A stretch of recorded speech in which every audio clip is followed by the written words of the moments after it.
Back in 1996, John Greenwald Jr. began researching the secret inner workings of the U.S. government at the age of 15 years old. He targeted such groups as the CIA, the FBI, the Pentagon, the Air Force, the Army, Navy, the NSA, and a number of others. He utilized the Freedom of Information Act to gain access to thousands of records. He did it legally. He accumulated an astonishing number of documents on topics such as UFOs, the JFK assassination, biological nuke weapons as well, and secret aircraft.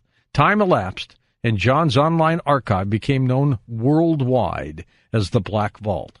And his teenage project turned into the largest private online collection anywhere in the world, with how many pages there, John, now? Oh, I'm approaching about 1.6 million. Jeez, that's amazing. Yeah, when you started this as a young kid, what got you started?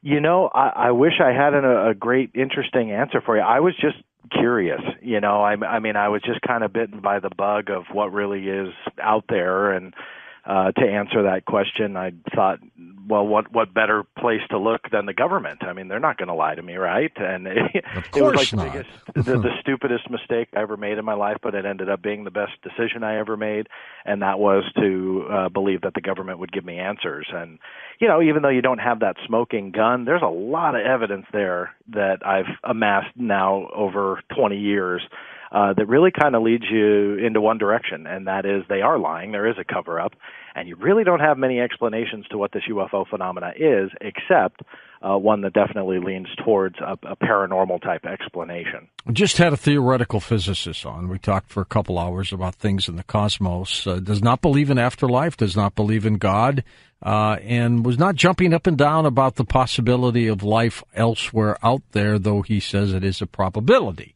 Mm-hmm. If you talk to you, there's a lot of life out there. I think so. And, you know, away from my research with the government, what we haven't really talked about a lot in the past is I work a lot in television and television production. I work a lot for History Channel, Discovery Channel.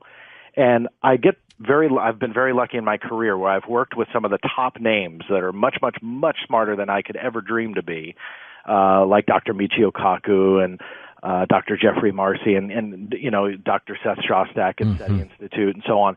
And you get to interview these guys, and you realize that a lot of these guys that will not believe in any kind of fringe UFO type stories, but they do believe that intelligent life is out there. Sure. As Carl Sagan did. Exactly. And you don't hear about that a lot. They spend most of the time, 98% of the time when they're on television, debunking the UFO stories.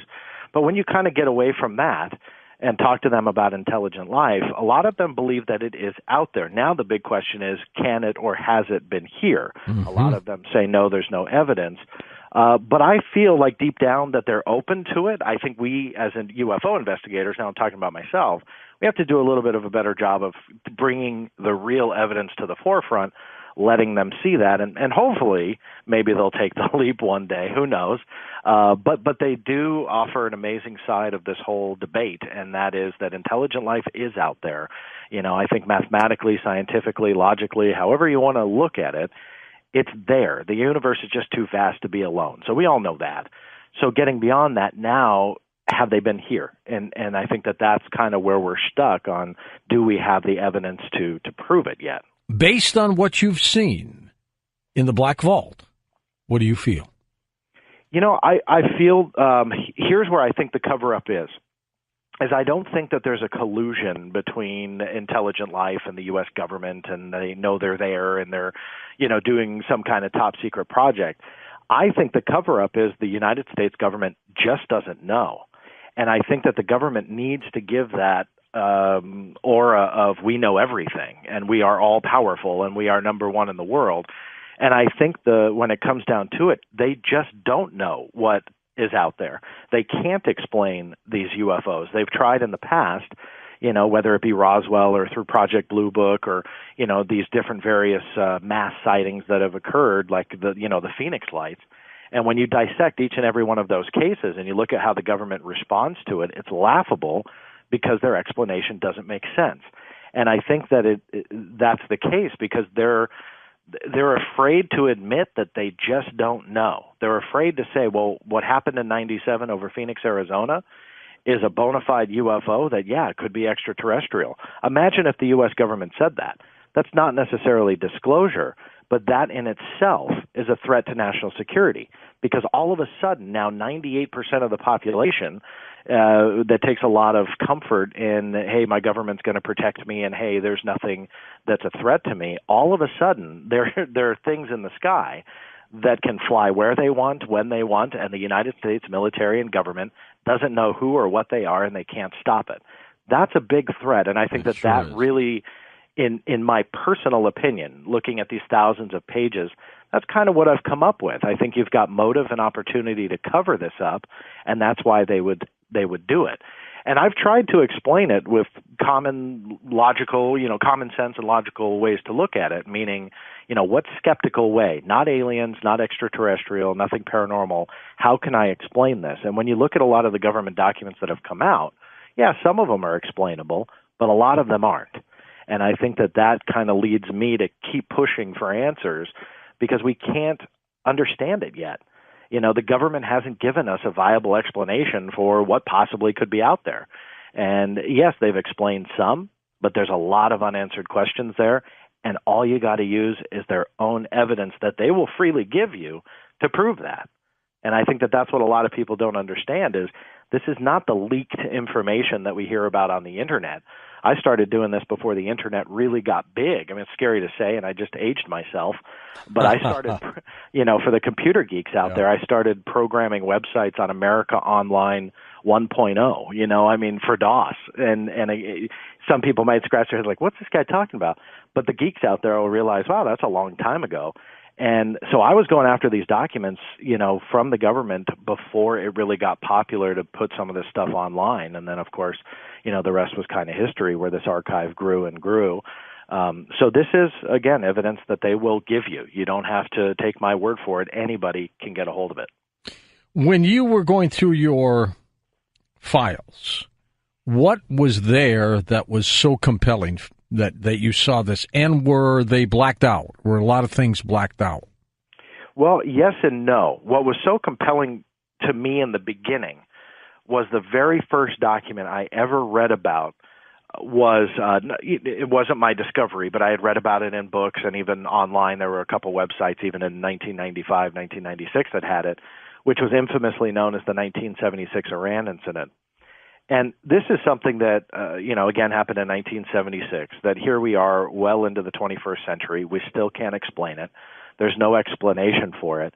It was a 4-page government document that was declassified by the Defense Intelligence Agency. And it was the very first document that I ever got. And I was 15 years old. I remember I was still living at home. I was in high school. I opened up the envelope and couldn't believe that the document was real. And you read through it, and it depicts multiple UFOs coming out of a bigger craft.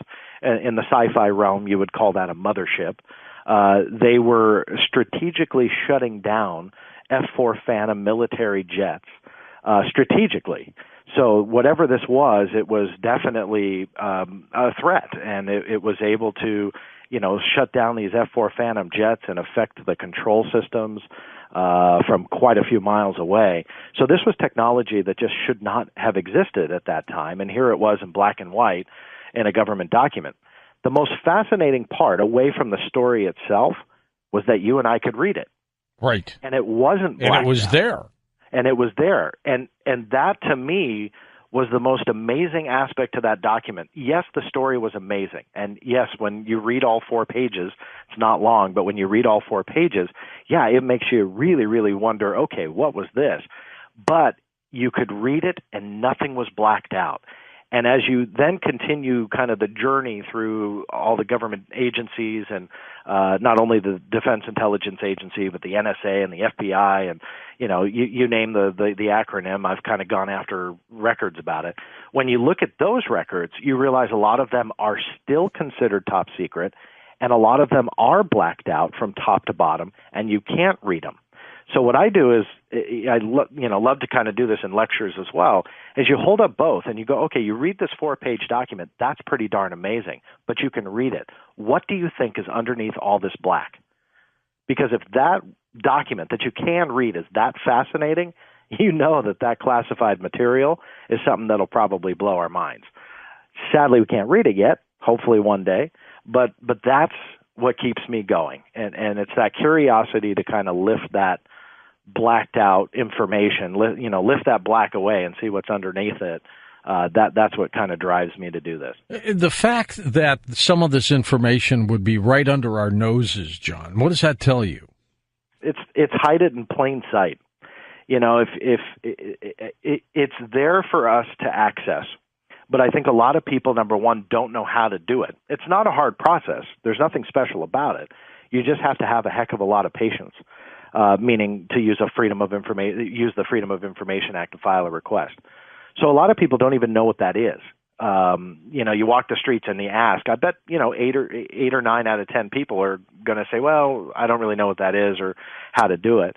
And so I think if we use that tool and start asking questions, we'll get much better results. But again, it is that old adage, you just hide it in plain sight. That information is there for us. And I think that is part of the tactic to covering this all up, because then if let's say this stuff does hit the mainstream media and CNN or MSNBC or Fox News or whomever profiles a certain document, the CIA or the NSA can counter it and say, well, we released that under the Freedom of Information Act. We're transparent and there's nothing to it. And that statement would go a long way, sadly, with our general public. They said, well, the NSA is openly talking about it, so it must not be that important. Yet if Edward Snowden came out with it, all of a sudden it would be, the most amazing thing ever. And that's the sad reality to this day and age. So I think that hiding it in plain sight, and putting it out there and putting it right under our noses, I think that's part of the game. Alien life, if we're being visited, what's going on in your opinion? That's a tough one to answer. And, I've done a lot of shows on this and have done quite a few hours of interviews and even done a lot of soul searching myself. I mean, as a television producer and writer, I mean, you really have to get into the projects that you do and think about what you put on screen. And my goal always with whatever I'm working on is to make people think. And I think one of the biggest questions to what you just asked, not to answer a question with a question, is if they are out there, which I believe they are, but of course we don't have the evidence yet, but if they're out there, would they even care to come visit us at all? And as much as we struggle with that because our own human egos take over and go, well, of course, they want to save us from nuclear weapons and nuclear holocausts, and our nuclear, weapons are too large now, and we're a threat to the galactic society, and they're going to come down and guide us the right way. That sounds great, but think about that, how silly that is. I mean, we've barely gone beyond our moon, with human space travel. We've only set foot on the moon. We're eyeing we're eyeing a project to Mars and a mission to Mars to potentially habit that world. But we are so much in an infant stage of where we are in the grander scheme of things. So our nuclear weapons being a threat to the cosmos is laughable. And so, again, you have to ask that question, would they care about coming here? And the anthill analogy, in my opinion, is one of the best things that you can reference for this. And that is, are we going out in the middle of the Sahara Desert, going up to an ant colony and planting the United States of American flag into the dirt and saying, we are America and we are here to help? We don't do that. And the intelligence gap between us and that anthill is probably closer than us and an alien race that can traverse the stars. So I'm not trying to be a skeptic and say, no, they're not here. I'm just saying those points, in my opinion, make your question very tough to answer, because why would they come here? And that's a tough one to really address. That's right. Dr. David Jacobs, who's fighting some health issues, does not believe that these visitations are friendly at all. At all. And as a matter of fact, I think he's somewhat frightened by the fact that he believes that they're very nefarious. What do you think? Well, you read and hear about some of these abduction stories, and although that's not my main research topic, obviously I've come across quite a few stories over the years from those who have experienced some kind of encounter. And a lot of them, the majority of them, are not nice. They are, doing experiments that some of which we can't even talk about on the air, I'm sure, without a fine from the FCC. Yes, we don't want to do that, Johnny. Yeah, no, that's why I'm staying away from it, George. And so you look at and read those stories and you realize, okay, that's not something that I want to happen to me. If they are here, I want them to go away. And obviously, Dr. Jacobs, who I've known for a long time, has done amazing work looking into that. And if he's scared, that scares me a little bit because he's seen and done an awful lot in that field. And it makes sense, And again, what I do, I've done this in television shows, but also my personal belief system, is you have to look at our world, our planet, and all the different cultures and societies and world leaders and visions that all of our, little micro cultures have. Some are very friendly, some are more spiritual, and some are very aggressive. And I think that we have to realize that on the grander scale, when you then deal with it on a, cosmic level, that you're going to have the same thing. You're going to have those very aggressive societies. You're going to have those peaceful ones. You're going to have those spiritual ones. And I hope that the nice ones and the spiritual ones come our way. But it is quite possible that you've got Nazi Germany out there in some far-off galaxy. And that's something that we have to consider. And that, I think, leads into one of my favorite topics about this, which is reaching out to the cosmos, trying to communicate, and whether or not we should actually be sending these signals with a roadmap to where we are in the cosmos and how young we are and what our technology is, and just broadcasting that out into the stars, saying, "Here we are, come get us." It doesn't make a whole lot of sense, and yet there are some scientists out there and some organizations out there that think that that's a great idea. And quite personally, I don't. I mean, I think that we need to kick back a little bit and say, okay, is this a great idea? Because we have no idea if we're saying, excuse me, Adolf Hitler, why don't you come our direction and show us what you got? That's something that we have to consider as we're reaching out to the stars and realizing our place in the universe.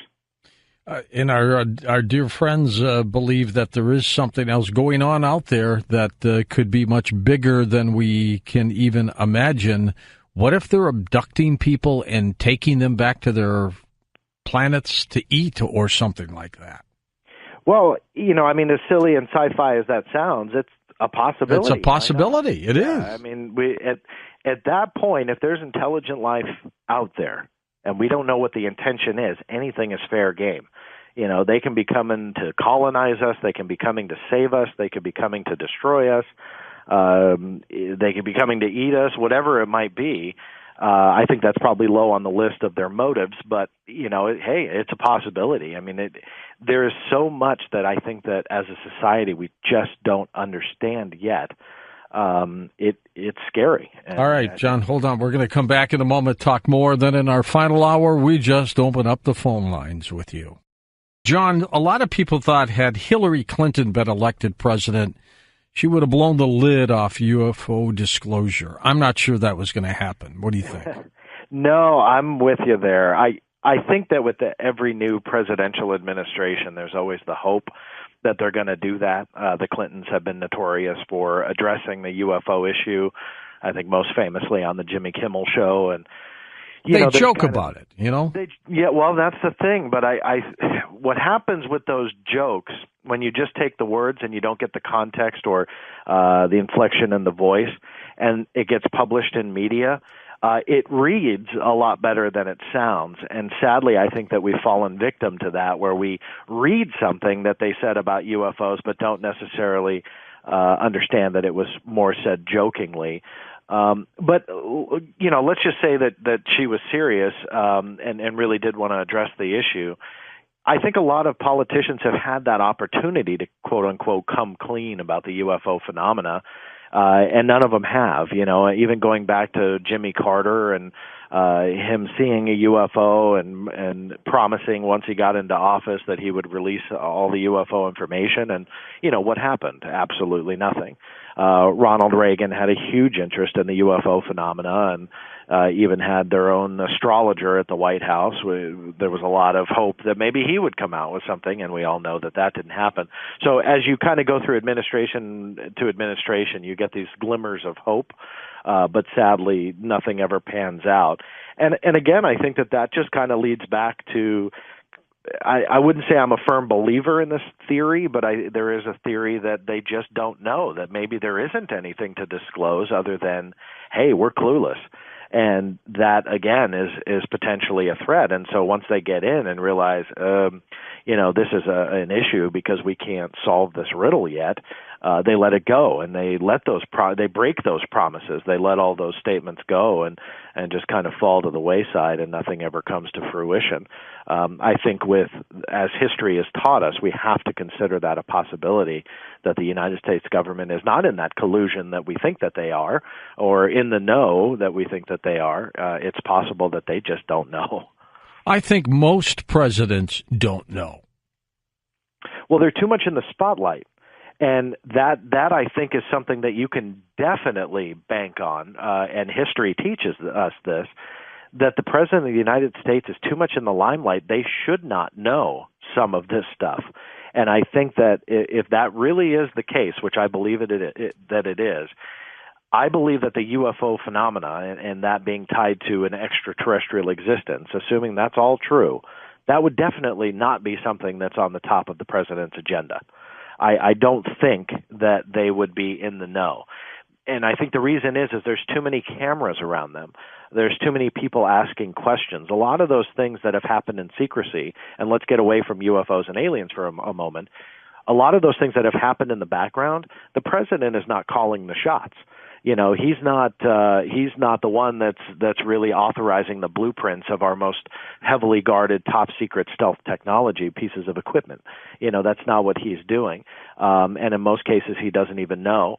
I believe that it was Barack Obama, President Obama, when he was going into office, he had met, one of the many people that worked in government, and he was doing some kind of meet and greet, and he asked who the person was and where did they work, and they said the National Reconnaissance Office. And he says, "Oh, what is that? What is that agency? What do you do?"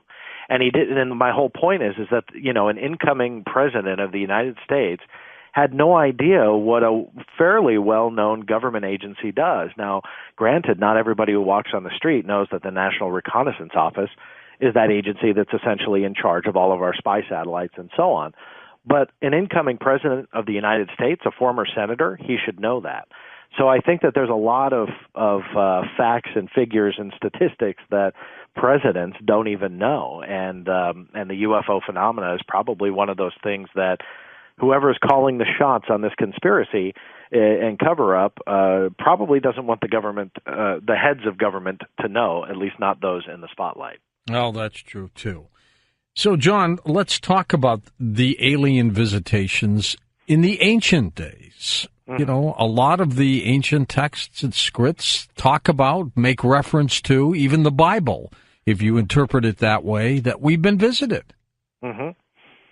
That's a pretty interesting side of all of this, because this is, pre-internet, pre-hoaxing and stuff like that, where you've got these ancient texts, or the artwork is the one that really interests me, where you've got these flying ships and saucers in artwork that are hundreds and hundreds of years old, if not more.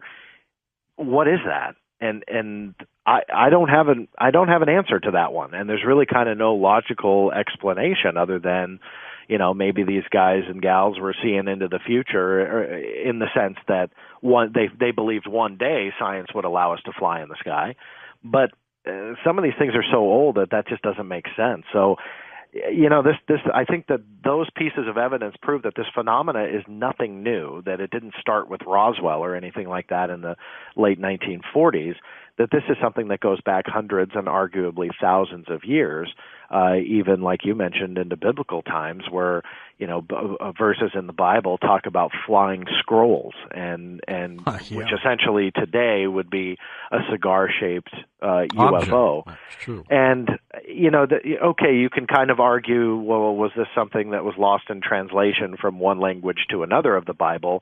Probably not. I mean, you can't really screw up a flying object in the sky when you're talking about that. So I think that would be universal in multiple languages. So whatever these things are, it makes you kind of scratch your head, but it also makes you realize that this phenomena is very, very old. You're constantly updating your documents. What are some of the newer ones that you've discovered or come across?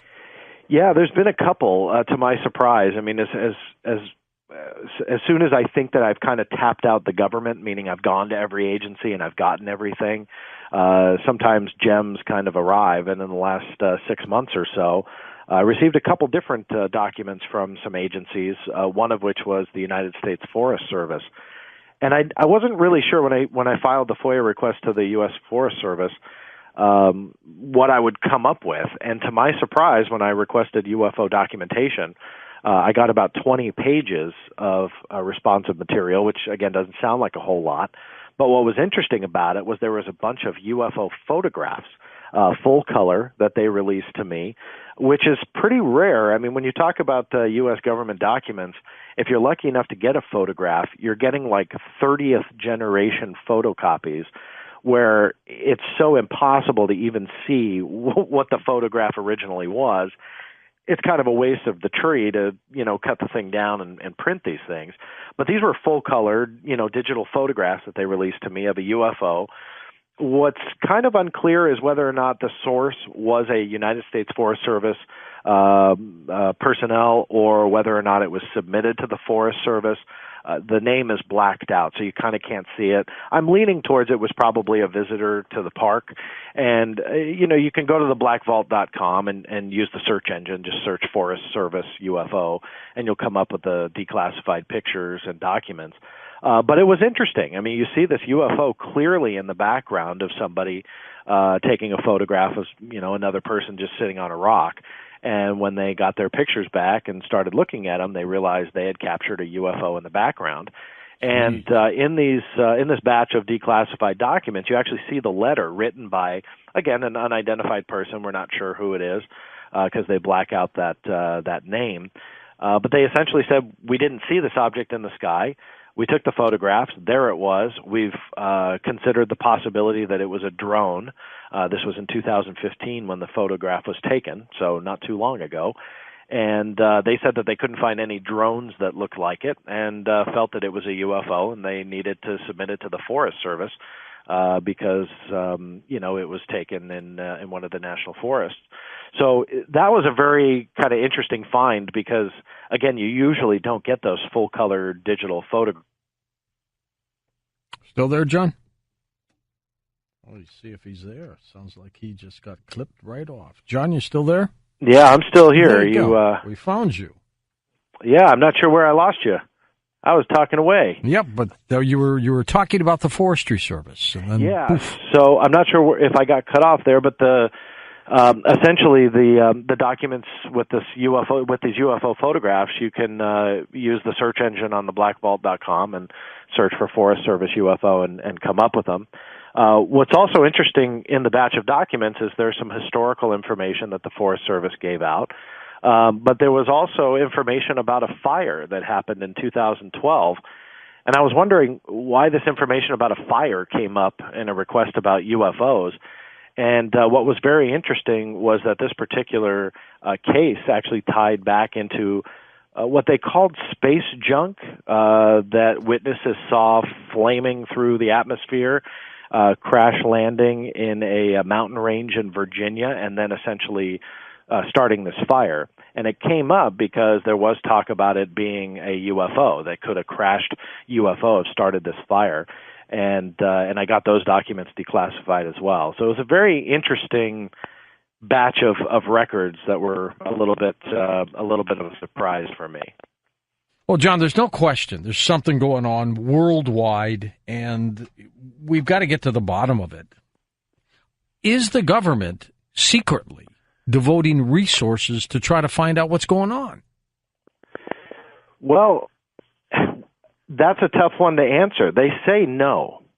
So if you ask the government, are you giving information, or excuse me, are you giving resources to trying to figure out what this UFO phenomena is, they'll tell you no.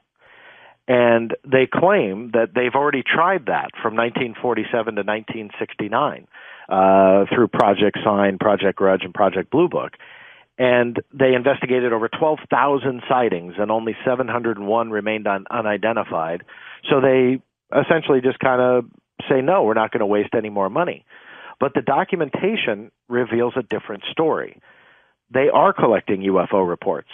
There are manuals on the books that talk about unidentified flying objects and how to report them. There is ample evidence to show that they do have an interest in this phenomena, but they are so adamant about saying that they don't. And I think that that's another piece of the puzzle. Why don't they just come out and say, hey, you know what, we just don't know what this is. Yeah, we're going to take some UFO reports seriously, the more interesting ones.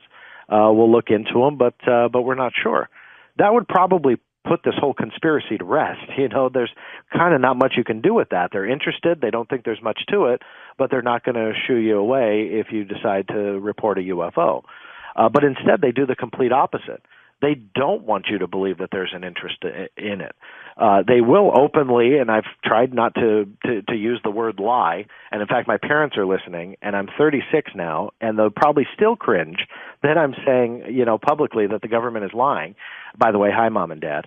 But you can't get away that they're lying about this information, and that they will say one thing, but documentation proves another. And so you can clearly see that they're lying about it, and why are they lying? One particular example was a United States Air Force manual that talked about UFOs and talked about how to report them. And I dug deep to try and figure out where these UFO records were going and, you know, where could they be. And per the manual, they were being sent to one of the only locations in the United States government and the United States military that is not subject to the Freedom of Information Act. Now, how convenient is that? Sure is. Hide them away. Yeah. So I had finally found black and white proof they were collecting UFO records, found out where they were sending them to, and when I went after them, they say, hey, sorry, you know, we're not subject to the FOIA, so you can't access them.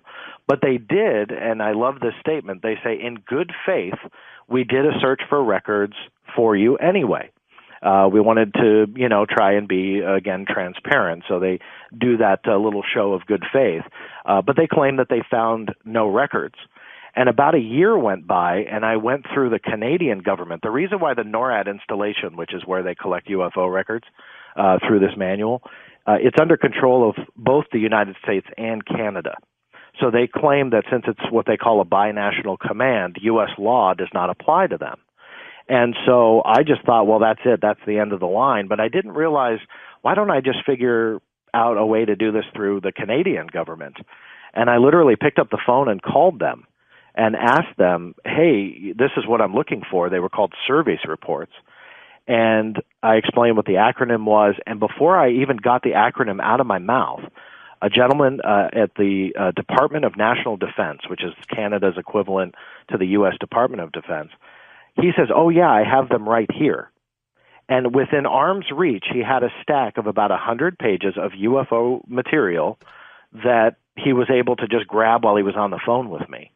And to kind of speed up the story, I ended up getting these documents, and it proved, again, that L word that I don't like to use. They bold-faced lied, because on these documents, it proved that they were being sent to the NORAD installation. That same agency that said, hey, we don't have anything. We don't collect these UFO reports. And they told me about Project Blue Book and all the facts and figures about that. So you look at these little, you know, pieces of evidence that they're bold-faced lying about this, and that they're covering whatever it is they're covering it up. There's proof that they are doing an active cover-up. The question is why? Why is the Canadian government more willing to give me a stack of UFO papers when the U.S. government says that they don't exist? It doesn't make any sense. No, it doesn't make sense. And is this happening worldwide? Is Russia getting these reports? China getting these reports? India? Is it all over the place? I would imagine. I mean, this is a worldwide phenomenon. You do have other world governments that are coming out, arguably very much more open than our own government here in America, that are releasing these documents to the public. Even in the last week or so, the United Kingdom has released another stack of UFO records, which sadly you have to pay for. So even though they've released them, they're not online, and I've been trying to figure out a way without going broke to try and get them. Yeah, but you've been doing this all on your own, haven't you? Yeah, it's just me, sadly. I wish I had a staff and a budget, but no, it's just me and my own, pocket and spare change. So it's kind of tough when a government agency or another world government says you got to pay for something to, pull out the pocketbook and do it. But the UK released these UFO records. So there are these kind of shows throughout the world that there are other UFO records out there. So it's not, the U.S. government is not the be-all, end-all when it comes to the UFO cover-up. But to me, I think that is just the most interesting. But there are documents out there to read from other governments that are declassified, that are official, that this shows the phenomena is worldwide, and a lot of governments are scratching their heads. Well, they're out there. John, we're going to come back and take phone calls with you, of course, and I still want to ask you about the NRC, the Nuclear Regulatory Commission, and what those documents were really all about.